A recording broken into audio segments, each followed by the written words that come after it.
Everything is not well. Girl, me carry gentle. No other girl with me act well. Two of us like pot and kettle. I just can't tell why we fight and we wrestle. I saw the wire. Me get you the fire. I saw the wire.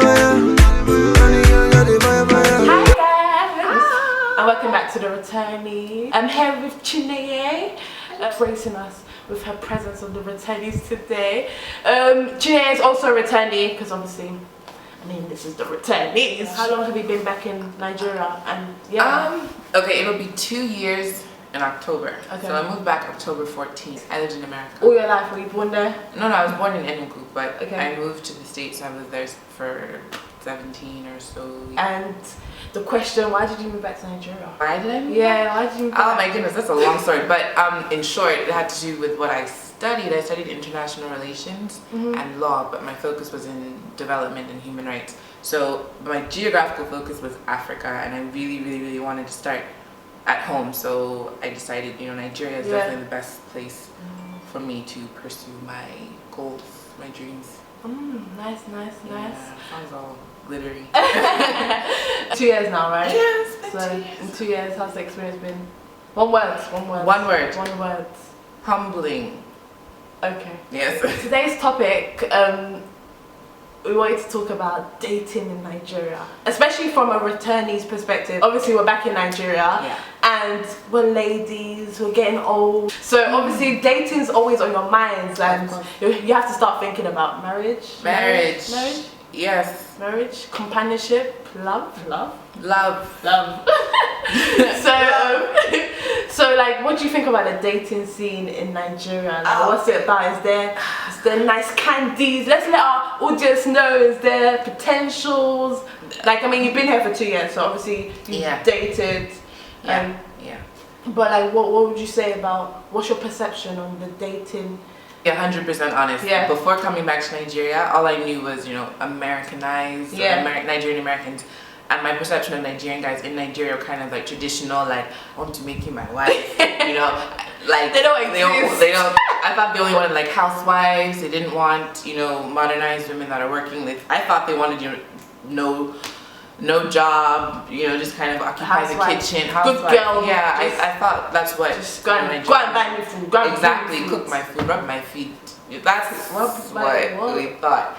But moving back to Nigeria has opened my eyes. When I first came, when I was back in London, etc., I just used to, guys, forgive me now, because now I do love the Nigerian accent. Like, the accent of like Nigerian, like obviously you grow up and you watch like Nollywood and whatnot. You hear, hey baby, how are you? Like you hear, you know what I mean? Like you just think, ew, are all Nigerian guys like that? Ew. But it's not like that at all. Like, Nigerian guys are really cool. Some of them, charming, even more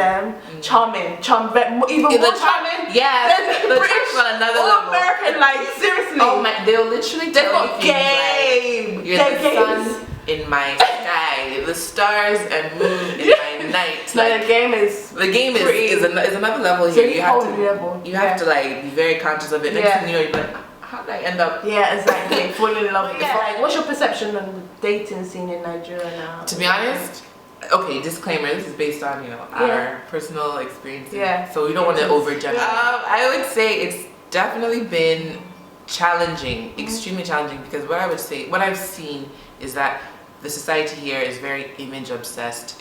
You can kind of tell from the blogs and things like that. Everyone's kind of really conscious of what other people think about them. Social status is like huge. So everyone's trying to front or put on forming, yes.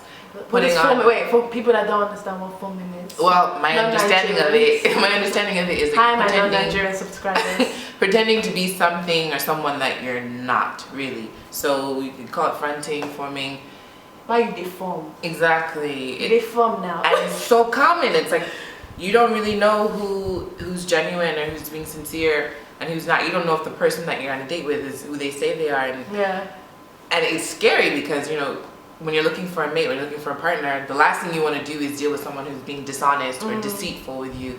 So it's been challenging because I've found a lot of people, a lot of fake. I'm personally not someone that, I don't look at you and be like, okay, you got a car, you got a job, you got what's it called, you got money, like, and obviously there's quite a lot of wealth in Nigeria. I don't look for that and be like, okay, I'm going for him because he has money and stuff like that. Like, it's more about what you like, it's more about you, your personal, your mind, like, and if you're a person who, like, maybe you're not there yet but you have potential to be there, right, I will fully be down for you, but don't be faking it if you're not there and you're living a life that is here. And I feel like there's so many of them that you need to avoid, you need to know to avoid them. I think the point of what we're trying to say is that, like, just be careful. I mean, dating is allowed, definitely allowed, right, but be careful of who you're dating. Like, maybe just talk to someone first before you be like, okay, cool, I'm gonna go start seeing them. And I've made that mistake before, like, obviously with girls, like I said, I'm an emotional person, but just be open to, like, looking between the lines and maybe do a little research. I mean, a little research. Do a little bit of research. What would you say about researching your guy? You like, you meet a guy in this country, and he tells you his name is Chukwuemeka Okafor. He tells you that. Would you go and do a little Google? Of course. Or ask a little friend, do you know this guy? Like, of course. He says he works in Forte or... The best thing you can do for yourself, if you want a serious relationship, is to look, you know, between the lines, do a little bit of background research, tell your friends, tell your family, do you know this guy? Because I'm not going to go into details, but I've heard some horror stories about some people that didn't do their research, and they found out the guy was like married with children. Yeah, that's common. Married with children. Oh, there was another one that he was actually a convicted felon of what? rape. Yeah, imagine. So no way. I mean, we live in Lagos, and I know Nigeria is huge, but I feel like Lagos is so small. Everyone knows everyone. Everyone knows. So, like, you can be dating someone, and then everyone knows that.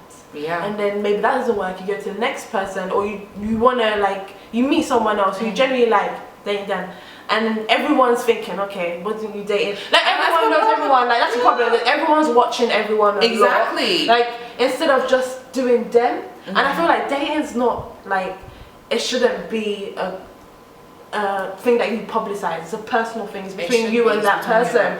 Unless you're gonna go into, obviously when you start thinking about marriage, then it becomes more publicized because this person is spending. But dating, it's just like, how I see dating is, you're my friend right now, and we're getting to know if we're okay for each other, or we can take this further.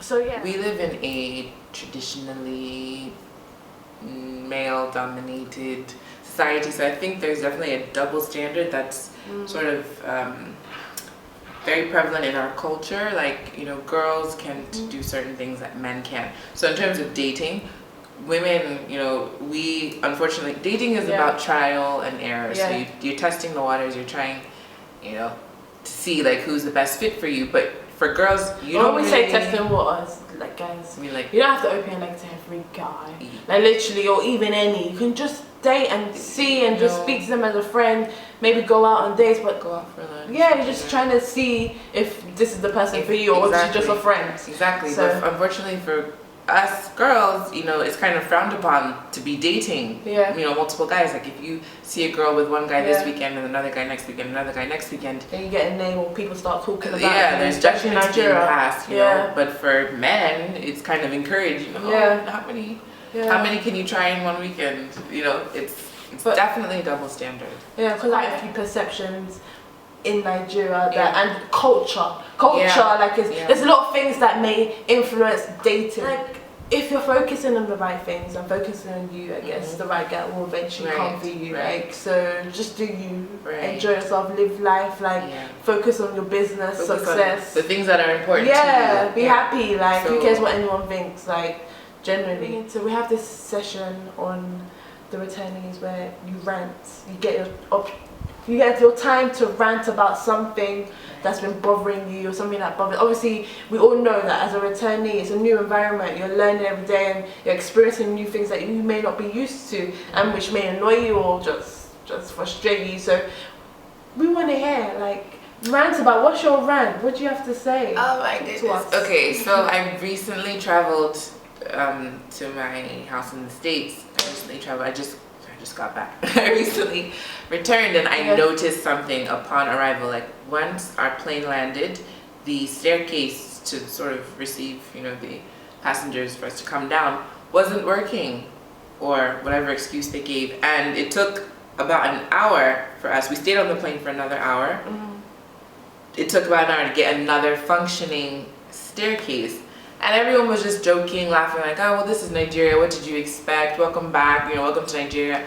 And I think I was one of the only people that were genuinely unhappy. I'm like, that's not funny. This is Nigeria. This is the impression you want to give. Like, do you know how many foreign people were on that plane? And, you know, it's that acceptance of poor service, that acceptance of mediocrity, that acceptance of it's complacency. And I think that is a huge problem in our society, that you just kind of like, oh, well, this is Nigeria, what do you expect? That mentality is the reason why we've plateaued. Not even plateaued, we've kind of, there's no progress, there's no change. There's no progress and in the right areas. Mentality. And I think that, I mean, as a returnee, people may see that we complain a lot, yeah, we do complain, but because this is a new experience, we've known most of our life, and we come here and we're not getting that, we're not even getting above that. It just kind of, it's frustrating. I mean, I'm not saying that Nigeria is going to be like America or the UK, but why can't we be better? Right. Why can't we have what they have? I mean, customer service is a problem in Nigeria. Huge problem. There is no customer service. When I first came here and I'll go to a restaurant, and then going to a restaurant, no one approaches you or welcomes you, waiting for a menu, no one gives you a menu to 30 minutes. Yeah, they don't ask you what do you like, what would you like, they're like, what do you want? Yeah, like just little things like that. And this is why we need more returnees, because we need to keep our standards this high and make sure that we're making that change and letting people know that this is how it should be. So this is challenge time. This is where we ask our guests to do a little challenge, the Returneez challenge. So the Returneez challenge. So your challenge is, since we're talking about dating, so in your Nigerian accent, because you told me that you're not very good at this, so I'd love to hear you do. You try. Nigerian accent. How would a guy approach you or move to your? Try and get your number. Just do it for us. Go on. Okay, I can't say something like a full sentence, but I can kind of, you know, I can kind of impersonate somebody that said some very funny things to me in the past. He's called me his sweet Maggie cube, and the only goat meat in his pepper soup. Wow. Yeah. One goat meat in one pepper soup. Exactly. I mean, I don't know about you, but I like plenty of meat in I like pepper soup. But I guess the fact that I was the only one is what made me so special. The only one you saw. The only one you saw. In that whole pepper soup, wow. Goat meat. Yeah, thank you so much, Chinenye, for coming on the show. You'll be seeing a lot more of her. She'll definitely be back. Guys, subscribe, share, comment, let us know what you think. Please share your experiences. Yeah, we'll dating experience if you're a returnee. Yeah, ask us questions, anything that you would like to know about moving back to Nigeria. Follow our social media pages, Instagram and Twitter, Facebook, TheReturneez. Guys, thank you.